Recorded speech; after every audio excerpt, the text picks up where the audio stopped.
En definitiva, llegamos al código vigente con 3 debates diferentes. Un primer debate ¿es preferible en general expresar el razonamiento mediante fórmulas? Esto excede a cualquier código. La pregunta es, un razonamiento en el cual se llega a una cantidad, si es mejor expresarlo por fórmulas o sin fórmulas.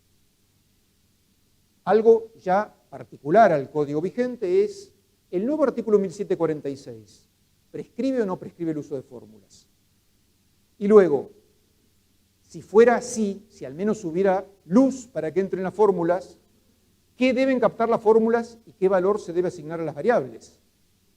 Sobre esto vamos a trabajar todos los minutos que nos queden. ¿Alguien vio esa película? Esa película se llama Rain Man y eran 2 hermanos, uno lindo y vivo con viveza callejera, y otro menos lindo y que tenía alguna variedad de Asperger, o eso que los franceses llaman un idiot savant. Idiot savant, un tonto pero sabio, en el sentido de que podía hacer cálculos de modo que no podemos hacer el resto de los mortales. En una escena se caen unos palillos y este muchacho, el último, Raymond, se pone a mirar el piso y dice 82, 82, 82.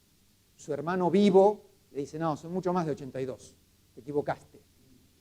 El problema es que 82, 82, 82, la suma da 246. Y entonces la chica bonita de la escena mira la cajita y dice, la caja dice que tienen 250. La abre, quedaban 4. La moraleja de este asunto es que de un golpe de vista pudo ver, dividiendo solo en 3 partes, que había 246 palillos. Probablemente haya jueces que pueden hacer lo mismo. ¿Por qué no? Seguramente habrá jueces y abogados que pueden tener estas facultades para sacar cálculos complejos de un solo golpe. Pero el problema es que, a diferencia de este muchacho, que no tenía que justificarle a nadie, los jueces y los abogados debemos justificarle a otros. Entonces, la idea es, cuéntenos los jueces o cuenten los abogados a los jueces cómo llegan al número al que pretenden llegar de acuerdo a los procedimientos que usamos los seres humanos. Si vamos a un restaurante y nos dicen, imagínense esta escena, vamos a un restaurante y nos dicen, de acuerdo a la situación de este restaurante, a las calorías que usted ingirió, al prestigio de nuestro chef, son 2.500 pesos. ¿Qué diría cualquier ser humano occidental culturalizado? ¿Por qué no me trae el detalle? ¿No? Y entonces le podría decir el dueño del restaurante, no, pero yo le justifiqué. ¿Cómo? Y acá le dije las calorías. Entonces, no, pero eso no es justificar, porque esas mismas palabras que anteceden a la cantidad pueden anteceder a otra cantidad. Entonces, aquello que justifica más de una conclusión no es justificación de ninguna. Lo que se le requiere a una justificación es una relación unívoca entre la justificación y el resultado de la justificación. Por eso, si yo les dijera 2 más 2 igual a 4, de acuerdo a nuestro bagaje cultural compartido, sabemos que 2 más 2 no lo puede seguir otra cantidad. Por supuesto que en otra matemática 2 más 2 podría dar otra cosa, pero en la matemática en la que nos movemos con los axiomas que reconocemos, 2 más 2 da 4. Mientras que si yo digo valores implicados, edad, capacidad, esto puede dar prácticamente cualquier cosa. Por eso, esto es una justificación y esto parece una justificación, pero no es una justificación.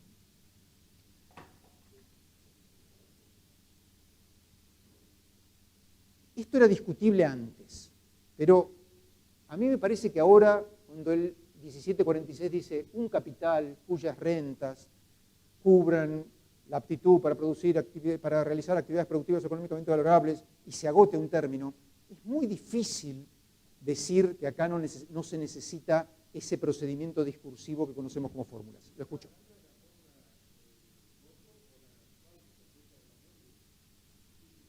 yo voy a tratar de mostrar que la Boto y la Méndez están un poquito equivocadas. Las dos. Que es mejor. No. Que son mejores que no, pero que se puede hacer algo mejor. Si algo quedara de esta charla, a mí me gustaría que fuera esto. Lo que hay que aplicar es el derecho, no hacer una ponderación de justicia en abstracto. Y para mí una vida vale como un auto nuevo, y no, una vida vale como un departamento de un dormitorio en Recoleta. Eso podrá ser un criterio aceptable, pero no es lo que dice el código. Entonces, si el código es una norma vigente, si creemos en la república, si creemos en la democracia, y si creemos en el rol de los jueces dentro de todo eso y de los abogados en ese sistema, lo que tenemos que hacer es aplicar el derecho vigente. Entonces, por un lado tenemos que aplicarlo y por el otro lado tenemos que explicarle a todos cómo lo aplicamos. Y como decía al principio, lo tenemos que aplicar repetitivamente. Entonces, necesitamos algo que nos permita no hacer un doctorado en matemática y filosofía para cada caso. Hay una disputa, no sé si la conocen, entre Dworkin y Posner. Dworkin sobre el valor de la riqueza. Dworkin dice, la riqueza no es un valor. Posner dice, la riqueza es un valor. Son dos mentes brillantísimas, grandes polemistas, y tuvieron una disputa por escrito. Luego,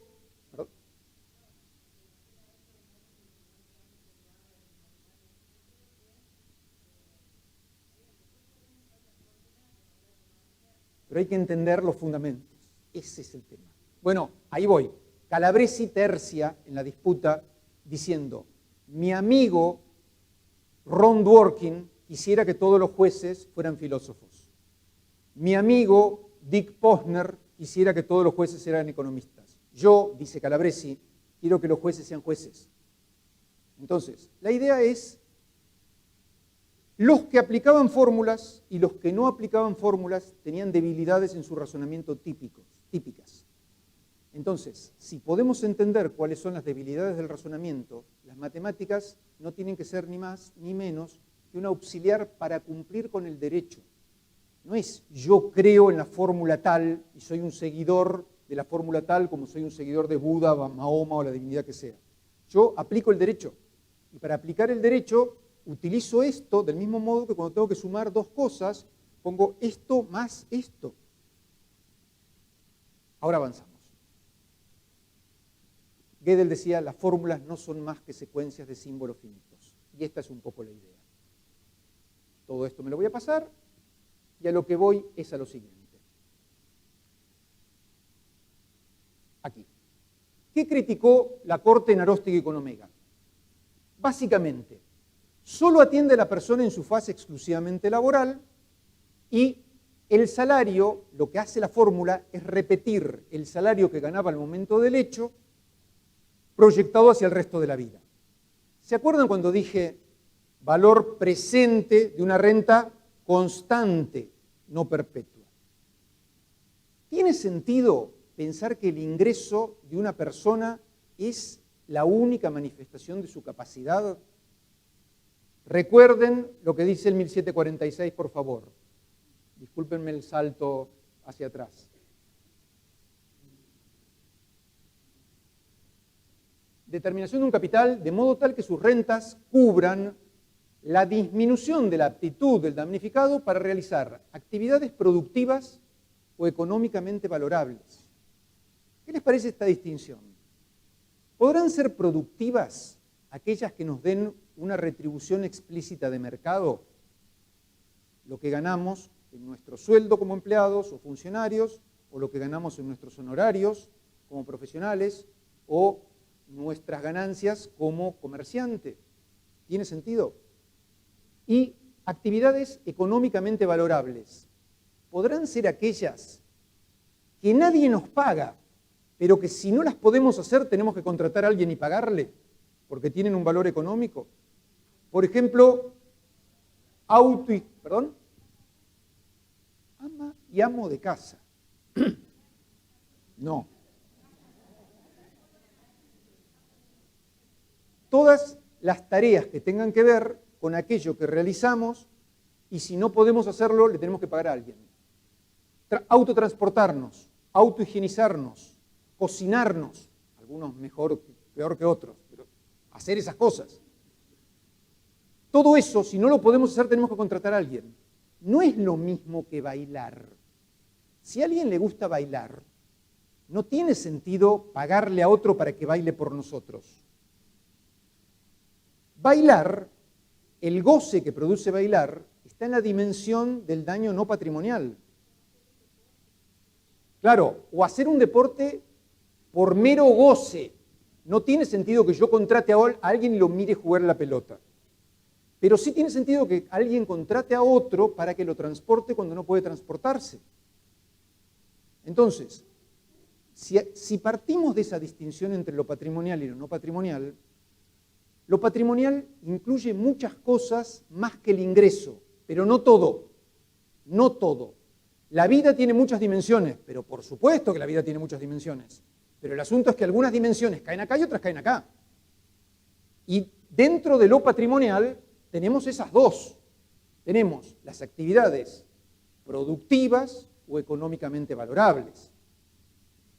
Luego, el problema con voto, el problema central de voto, o uno de los 3 o 4 problemas centrales de voto, es que los que aplicaban voto creían que aplicar voto, como les decía recién, religiosamente, era llenar la variable ingreso con el recibo de sueldo, llenar la variable hasta cuando termina la capacidad con 65 y llenar la tasa de descuento con 6. Creían que llenar las variables de una fórmula era una parte de la aplicación de la fórmula, o que estaba intrínsecamente ligado el modo de llenar las variables a la aplicación de la fórmula. Esto no tiene por qué ser así. La aplicación de una fórmula es una cosa y el modo de llenar sus variables es otra. Si distinguimos estos dos problemas, ya podemos darnos cuenta que se puede mejorar voto. Pero hay otra objeción de Aróstegui que voto no puede superar. Me voy de nuevo a Aróstegui, discúlpenme el salto de nuevo. Dijimos, esta se puede superar porque no necesariamente tenemos que copiar el recibo de sueldo en ingreso. Podemos poner otra cosa. Pero el problema es el salario que ganaba al momento de los hechos proyectados hacia el resto de la vida laboral. Eso es un problema que voto no puede superar directamente. ¿Por qué? Porque voto es una fórmula para determinar el valor presente de una renta constante. Y en lo que estamos pensando es en una renta variable.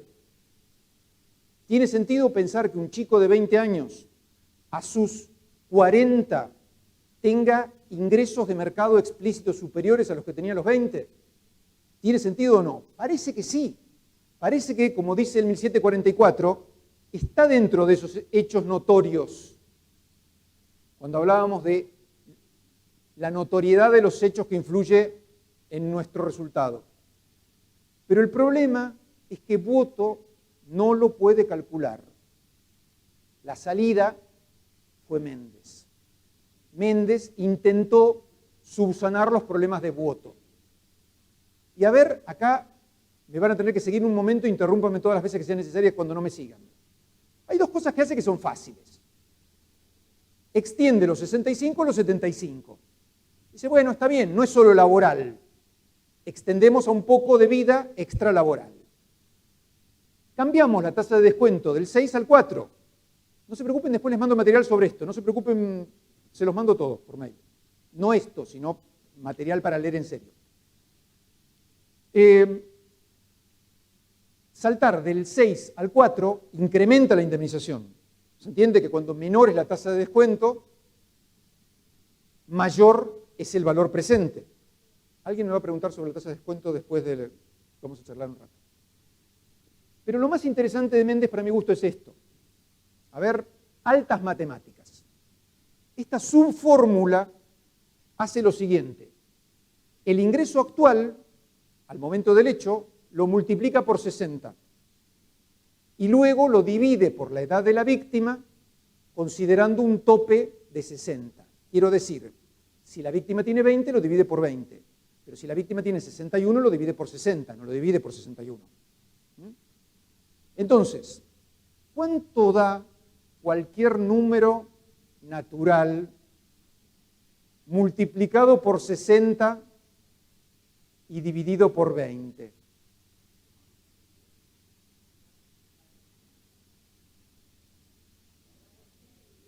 Sí. ¿Cuánto? 3 veces más, brillante. ¿Vieron que se sabían altas matemáticas en esta sala? Simplificamos 60 con 20, tachamos los dos ceritos, 6, 4 chicos.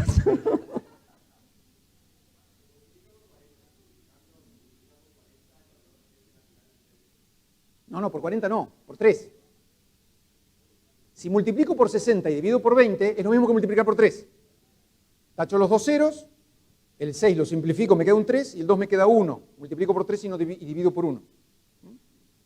Entonces, a ver la intuición, no las matemáticas. ¿Tendría sentido o sería muy disparatado pensar que a los 60 se tenga un ingreso del triple del ingreso a los 20? Podemos discutirlo, pero no es un disparate. No le diríamos al que lo dice, sos un loco. No es arbitraria una sentencia que diga eso en términos técnicos nuestros. La pregunta es, ¿Méndez capta eso? Este es el caso. Tenemos un chico de 20 años, aplicamos las otras variables de Méndez, que gana 100.000 pesos por año. La cuestión es, con esas variables y aplicando voto, nos da 2.200.000. Aplicando Méndez, nos da 6.600.000. El triple. ¿Será correcto? ¿Eso será lo que capta Méndez? O sea, primero, nuestra intuición es algo parecido a eso. Cuando tiene 20 gana esto, cuando tiene 30 gana esto, cuando tiene 40 gana esto, cuando tiene 60 gana esto y después se aplana, se ameseta. ¿Esa sería nuestra intuición? Vuelvo al principio. ¿Y puede voto calcular una renta que varíe? Por más que le pongamos el parche de Méndez. Lo que calcula Méndez no es eso rojo, sino esto. Méndez sobrevalora todo ese sector.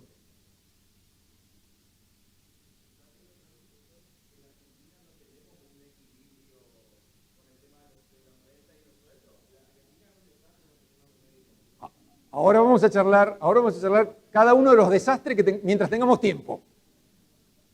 Yo estoy dispuesto y me gusta charlar cada uno de estos temas.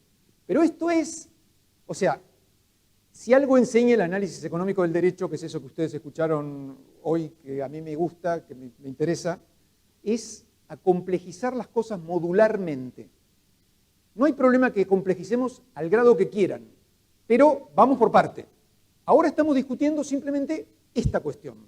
Méndez lo que hace es, en este caso que dimos, en este ejemplo, sobrevalora en 1.813.000. ¿Por qué? Porque calcula el máximo, pero después lo mete en voto. Y voto lo que hace es, lo plancha. Es el valor presente del máximo. Y lo que hay que calcular es el valor presente de una curva, de un incremento, de algún incremento. Y acá viene el segundo problema.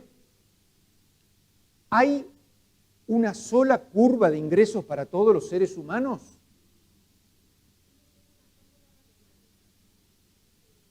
Espere. Todavía no llegamos a tanto. Mi pregunta es intuitiva. ¿Hay una curva de ingresos que todos predeciblemente lleguemos? Vamos a poner todos los caveats, todas las prevenciones. No es difícil de calcular, puede variar, puede fallar, diría Toussaint, todo.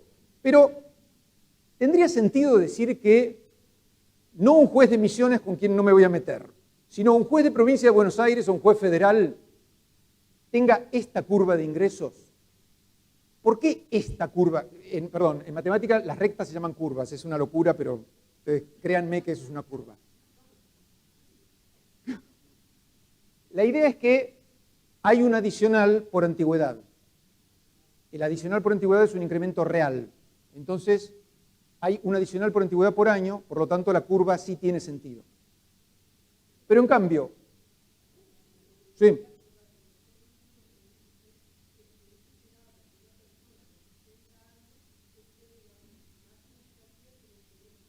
Sí. Nuevamente, este tema, por supuesto, lo discutimos con el doctor Guibur en un congreso que se hizo al efecto de 2 días en Córdoba cuando se puso en vigencia el código. Yo le planteé exactamente este mismo gráfico al doctor Guibur sentado acá y su respuesta fue, es así, me equivoqué. Dice, lo que pasa es que yo era el que más sabía matemática y no sabía matemática en el momento. El doctor Guibur es uno de los juristas argentinos más importantes de la historia y esas cosas lo enaltecen precisamente. O sea, la transparencia en el razonamiento lo enaltece. Y habría muchos argumentos a favor de Boto y muchísimos argumentos a favor de Méndez comparado con la alternativa, que es otra de las cosas que enseña el análisis económico del derecho. Tienen problemas, pero es mejor que todo lo que venía haciendo. La pregunta es si podemos encontrar algo mejor que eso, que no tenga esos defectos que se le encontró en Aróstegui y que los vemos cuando nos los cuentan. Entonces decía, el problema que tenemos es que nos tenemos que enfrentar a diferentes curvas. Un juez de provincia de Buenos Aires o federal tiene esa curva. Un chico que entra a la justicia, esa curva me marca, ingresa, tiene la antigüedad, sube, lo nombran secretario, asciende, lo nombran juez, asciende. Un deportista profesional, sí. La misma modelo. Tiene una curva parecida al deportista profesional. Quizás siga teniendo un nivel alto en relación al resto del mundo, porque entra al mundo de la moda, modelo madura, ejecutiva de una casa de modas, pero no va a ser el mismo que el pico probablemente. Cuidado, hay deportistas como Michael Jordan que después de su retiro incrementan, porque se hacen más celebrity, gana más como celebrity que como deportista activo. Pero estoy diciendo un deportista estándar. El problema al que se enfrentan los jueces es este, que le va a llegar un caso y le va a llegar alguna de esas cosas, pero no sabe cuál. Hay una fórmula para calcular cada una de esas curvas, pero el problema es si hay una fórmula que pueda captar cualquier curva. Alguien me dijo allá atrás, es una fórmula matemática. ¿Hay una fórmula que pueda captar cualquier curva?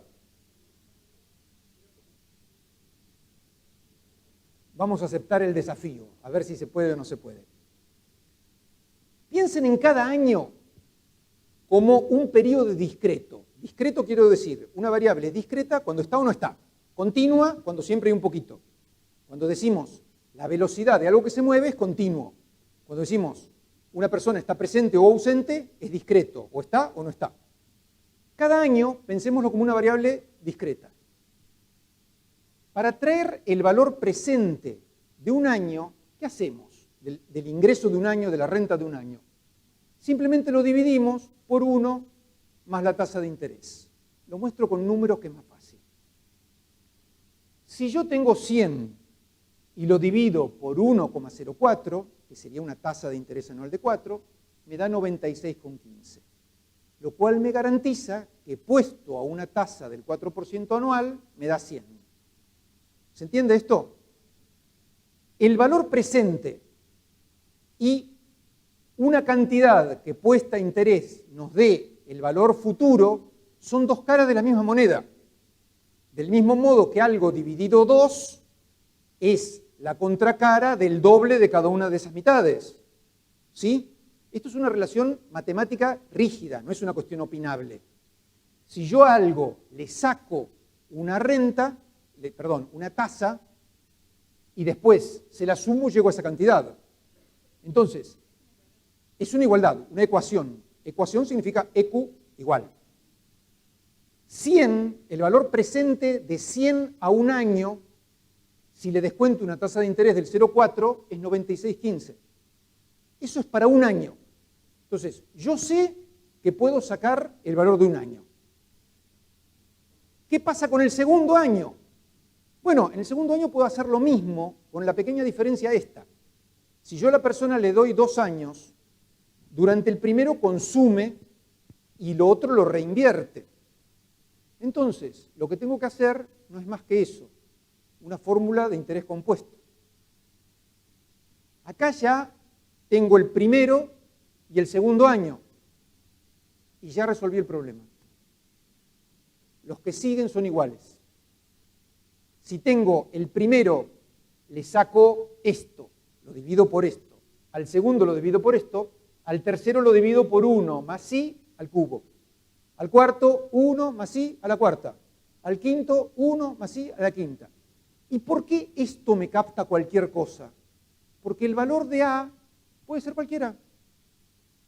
Ustedes imagínense en lo que veníamos viendo antes, en esto, yo tengo, cada barrita es un a. La de al lado puede ser igual o diferente, no me importa. A1 tiene un valor, A2 puede tener cualquier otro valor y lo puedo calcular. Se puede calcular simplemente con esas adiciones de esos fragmentitos de fórmula, con esas sumas de cocientes. Pero todavía falta algo complicado. Algunos creen que los incrementos de ingresos deben ser consideradas chances. Y los ingresos que venía percibiendo la víctima al momento del hecho, daño cierto. Y acá hay una diferencia importante, porque ¿cómo valoramos una chance a los efectos indemnizatorios? El ejemplo de Massot, de los hermanos Massot, es el siguiente. El caballo que va a competir en una carrera, imagínense un premio de $1.000.000 de pesos, y es muerto antes de la carrera. La chance de haber ganado el premio. ¿Cómo indemnizamos la chance de haber ganado el premio? Bueno, alguien me preguntaría, ¿y qué probabilidad tenía de ganarla? Claro, pero ni siquiera cuántos eran. Ese es un dato que me sirve para saber la probabilidad. Porque imagínense que si yo peleo contra el campeón mundial de boxeo, Mayweather, somos dos. Entonces uno dice, 50 y 50. Eso es cuando no tenemos otro dato. Pero el caballo, aunque sean 10, quizás no tenga un décimo. Quizás tenga un 1 o quizás tenga un 50. Los 10 nos ayudan a saber cuánto tenía. Pero una vez que sabemos qué probabilidad, porque lo estimamos, lo presumimos o lo que sea, decimos, vamos a suponer que era un décimo. Un décimo por 1.000.000, ¿cuánto me da?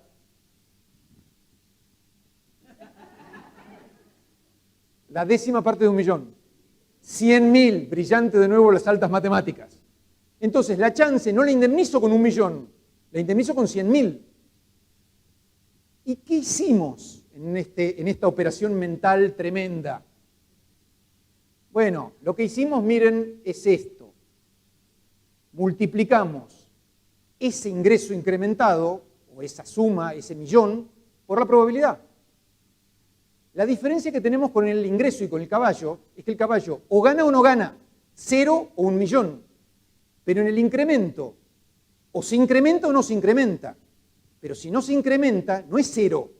Si alguien viene ganando 100 y pensamos que puede ganar 150, o gana 150 o gana 100. Entonces multiplicamos la probabilidad de la nueva suma y por otro lado, 1 menos P es la complementaria de la probabilidad de la otra suma. Si tiene un 70% de ganar el nuevo ingreso más alto, tiene un 30% de ganar el viejo. Si tiene solo un 10% de probabilidad de ganar más, tiene un 90% de seguir ganando igual. ¿Sí? ¿Se entiende todo esto? Bueno, ya está. Lo logramos. Metemos todo esto en una coctelera y tenemos nuestra fórmula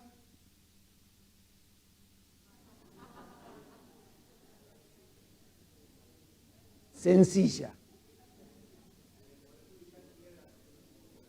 ¿A que no? Ahora viene el segundo desafío. Primero, ¿me creen, solo me creen por ahora que esa fórmula capta todo lo que dije? Si no me creen, contraten a un perito, llamen a un perito de matemática y pregúntenle, capta eso, capta eso. Pero la gracia es, yo empecé diciendo, ustedes tienen que, repetitiva, profesional, razonablemente, utilizar un mecanismo. Woto era muy fácil, pero tenía muchas desventajas. Mendes es igual de fácil, pero tiene muchas desventajas. Pero ¿El problema es la fórmula o el problema es el instrumento de cálculo? ¿Ustedes cómo calculan intereses a tasa variable? Agarran un papelito, una libreta, ¿no? Así. Un lápiz, se ponen en la oreja el lápiz y calculan. O hay una página o hay un software. ¡Qué barbaridad! ¿Dónde ha llegado la ciencia? ¿Y por qué no hacemos un software para aplicar esa fórmula?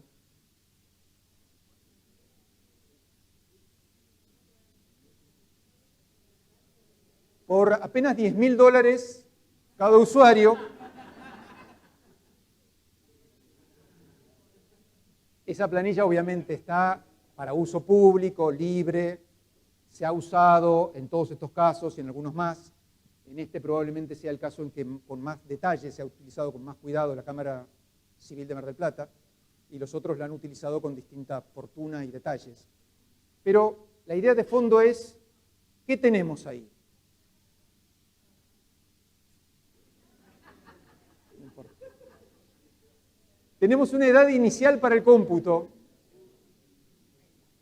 en este caso 30 porque estoy partiendo de 30 con cualquier número, un porcentaje de incapacidad arbitrario y la tasa del 4%, luego voy a contarles por qué me parece que es una tasa bastante razonable. Y lo que les pasa a ustedes en la práctica es que la persona podría todos los años tener un valor diferente, pero normalmente pensamos por bloques. Pensamos, bueno, 10 años a este valor, 10 años a este valor, 10 años a este valor. Entonces no hay por qué hacer una planilla que ustedes tengan que llenar año por año. ¿Por qué no llenan nada más que cuando hay cambio? Si quieren cambiar todos los años, se puede, o sea, ponen año por año, pero si no, si quieren cambiar cada 10 años, o nunca la quieren usar como voto, porque una persona, por ejemplo, puede tener 60, y ustedes pueden decir, no cambia, bueno, es lo mismo. Lo único que hay que hacer es, de 30 a 40, ganó 100. Solo se llenan en esa planilla las celdas de ese colorcito. Si quieren tocar algo más, no van a poder porque está bloqueado. Vamos a suponer en este caso que presumimos que de 30 a 40 gana 100, de 40 a 50 gana 130, de 50 a 65, 200 y después baja. Después sigue realizando actividades económicamente valorables, pero deja de realizar actividades explícitamente productivas. La idea entonces, les decía, en este caso pensamos que alguien de los 30 a los 40 gana 100, de los 40 a los 50, 130, de los 50 a los 65, 200 y de los 65 a los 75, 80. Pero después, para aquellos que crean que el incremento es chance, se le puede agregar una probabilidad. 100% significa que lo tomamos directamente como daño cierto, pero en este caso le puse 85 como chance. Y ya está. Esta planilla calcula como una planilla de intereses el resultado de aquella fórmula. Lo que hace es, les da el valor presente de esa curva, no de esa cosa aplanada en la parte más alta de la curva, sino el valor presente, en realidad, en este caso, de esto que van a ver ahí. Lo que hicimos, esto no tenemos que hacer nada nosotros, esto obviamente lo hace todo la planilla. Bueno, el valor presente de eso es lo que les devuelve, en este caso, la fórmula, la planilla, perdón. Entonces, como les decía, y acá les muestra año por año lo que pasó, no hay que hacer nada ahí. Eso es las tripas del razonamiento por si alguien lo duda. Cada año, ¿qué hizo? Le dio una renta que se extrae, el resto se vuelve a reinvertir, al otro año se extrae la renta correspondiente para el año, se vuelve a invertir, y con esto se logra lo que dice el artículo 1746, que es un capital de modo tal que sus rentas cubran la disminución de la actitud del damnificado para realizar actividades productivas o económicamente valorables y que se agote a los 75. Y entonces, la pregunta sería, bueno, ¿cómo llenamos esos valores? ¿Cómo ponemos los valores que ponemos? Yo tengo algunas ideas al respecto y vamos a discutirlas. Por ejemplo, ¿por qué ponemos 75 y no ponemos 118 o 24? ¿Por qué ponemos 75? ¿Y qué es la expectativa de vida? ¿De acuerdo a qué? ¿A qué método la obtuvimos? A la estadística. ¿Sirve la estadística? Mejor dicho, ¿la estadística no es otra cosa que hechos notorios con otro nombre? Cuando yo digo, la expectativa de vida de una persona en Argentina es 75, no es como decir, los hechos notorios determinan que una persona vive 75 años. Si no tengo mejores datos, si yo sé que la persona tiene diagnosticado una enfermedad terminal, ¿voy a poner 75? No tiene mucho sentido. A ver qué les parece este procedimiento de razonamiento judicial. Hay que determinar el género de una persona que está dentro de una sala en Argentina. Hay una persona en una sala, no tenemos más datos. ¿Cuál es la mejor conjetura que podemos hacer? ¿Es hombre o es mujer? ¿Quién dijo mujer? Brillante. ¿Por qué? Porque hay más mujeres. ¿Cuántas?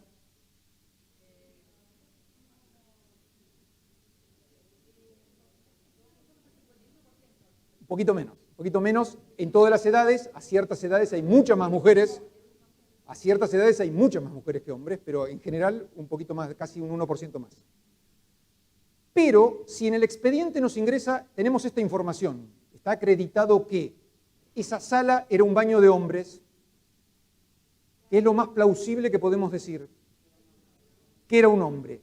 Pero sí está acreditado también que era un baño de hombres en un shopping, y que el shopping ocupa una empresa de limpieza que solo tiene operarias mujeres, y esto ocurrió en un horario de cierre del shopping donde solo estaba la empresa de limpieza. ¿Qué diríamos como jueces? Mujer. ¿No razonamos así? Ante la falta de información recurrimos a las medias, a los hechos notorios, a las estadísticas. Cuando las partes me proporcionan información o incumplen cargas, claro, exactamente, ese es el desafío de los abogados. En algo que les voy a mandar, que todavía está en prensa, que acabo de escribir, digo que es un desafío para los jueces, un desafío más grande para los abogados, pero a su vez tiene una recompensa más grande para los abogados, porque la actividad del abogado se va a ver reflejada mejor en el resultado. Entonces, hay mucho que probar de un lado y de otro. Si me defiendo y me entero de que esta persona tenía una enfermedad terminal, trato de probarlo. Si ataco y sé que esta persona trabajaba en negro, trato de probarlo. Entonces, la idea es, ¿cómo lleno eso? Lo lleno del modo en que siempre razoné judicialmente. Cuando no sé nada, con hechos notorios, que en este campo son estadísticas. Cuando me incumplen cargas, en contra del que incumplió la carga. Cuando, así, el mundo es muy duro, el mundo judicial es muy duro. Cuando esas cargas no se incumplen y se prueba, de acuerdo a lo que quedó acreditado. Así se llenarían ni más ni menos que así las variables. Y del mismo modo que hay una estadística que nos dice que 75, en realidad no es 75, pero no lo voy a hablar ahora el tema, que hay una expectativa de vida para las personas, hay una estadística, que es el Censo Permanente de Hogares, que nos dice cómo evolucionan los ingresos de las personas promedio en Argentina. En este